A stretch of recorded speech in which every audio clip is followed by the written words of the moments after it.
నమస్తే, welcome to RTV. నేను సచిన్. ఉత్తరప్రదేశ్లో చారిత్రాత్మక ఘట్టం ఆవిష్కృతమైంది. ఢిల్లీ ఎన్సీఆర్ ప్రాంతానికి ఎయిర్ కనెక్టివిటీని మరింత బలోపేతం చేస్తూ నోయిడా ఇంటర్నేషనల్ ఎయిర్పోర్ట్ ప్రారంభమైంది.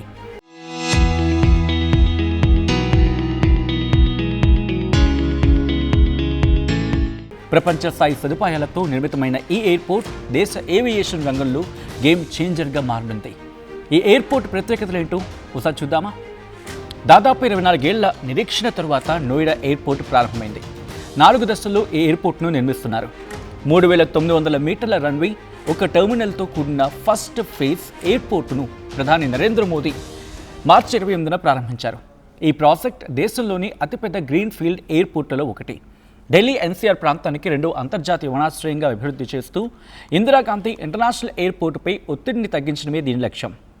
సుమారు 11,000 కోట్లకు పైగా వ్యయంతో పీపీపీ ఈ మోడల్లో ఈ ప్రాజెక్ట్ నిర్మించారు. ఈ ఎయిర్పోర్ట్ బాధ్యతలు జురిచ్ ఎయిర్పోర్ట్ ఏజీ సంస్థ 40 ఏళ్లు నిర్వహిస్తుంది. నోయిడా, మీరట్, ఘజియాబాద్, ఆగ్రా నగరాలకు ఇది కీలక కేంద్రంగా మారనుంది. ఇక ఈ ఎయిర్పోర్ట్ను మొత్తం 4 దశల్లో అభివృద్ధి చేస్తున్నారు. మొదటి దశలో 3900 మీటర్ల రన్వే, ప్యాసింజర్ టెర్మినల్, కార్గో సదుపాయాలు, ఏటీసీ టవర్ ఉంటాయి. ఆధునిక డిజైన్, పెద్ద చెక్ ఇన్ ఏరియా, డిజిటల్ సిస్టంతో నిర్మాణం చేశారు.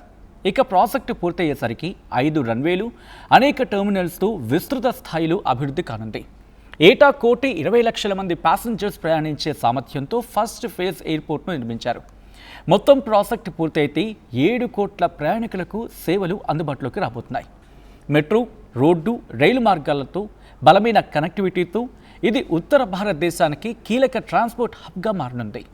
కార్గో సదుపాయాలు ఉండడంతో వ్యాపార, లాజిస్టిక్స్ రంగాలకు ఈ ఎయిర్పోర్ట్ దోహదపడుతుంది. ఉత్తరప్రదేశ్ సంస్కృతి ప్రతిబింబించేలా ఎయిర్పోర్ట్ను తీర్చిదిద్దారు. వారణాసి ఘాట్లు, హవేలీ శైలిలో నిర్మాణం, నీటి ప్రవాహాన్ని పూరిన రూఫ్, తేపూర్ సిక్రీ తరహా ఆర్కిటెక్చర్ ఫ్లోరింగ్ ఈ ఎయిర్పోర్ట్కి స్పెషల్ అట్రాక్షన్. ఎయిర్పోర్ట్ను పూర్తిగా పర్యావరణ హితంగా గ్రీన్ ఎయిర్పోర్ట్గా రూపొందించారు. నిర్మాణం నుంచి నిర్వహణ వరకు ప్రతి దశలో సోలార్ పవర్ వినియోగం, నీటి నిర్వహణ వ్యవస్థలతో నిర్మిస్తున్నారు. ఆపరేటింగ్ ఖర్చులు తగ్గేలా టెర్మినల్ భవనాలు, పార్కింగ్ ప్రాంతాలు, ఖాళీ స్థలాల్లో సోలార్ ప్యానెల్స్ ఏర్పాటు చేస్తున్నారు. రెయిన్ వాటర్ హార్వెస్టింగ్ సిస్టమ్ ద్వారా వర్షపు నీటిని ఒడిసిపట్టి భూగర్భ జలాలను పెంచేలా చర్యలు తీసుకుంటున్నారు. అలాగే వాడిన ప్రతి నీటి బొట్టు వృధా కాకుండా రీసైక్లింగ్ ప్లాంట్స్తో శుద్ధి చేసి గార్డెనింగ్, శుభ్రత పనులకు ఉపయోగించేలా ప్లాన్ చేస్తున్నారు. మొత్తంగా నోయిడా ఇంటర్నేషనల్ ఎయిర్పోర్ట్ ఇండియాకు మరో గ్లోబల్ గేట్వేగా మారబోతోంది. విమానయాన రంగంలో కొత్త దిశగా అడుగులు వేస్తూ దేశాభివృద్ధికి ఈ ప్రాజెక్ట్ కీలకంగా మారనుంది అనేది విశ్లేషకుల అంచనా.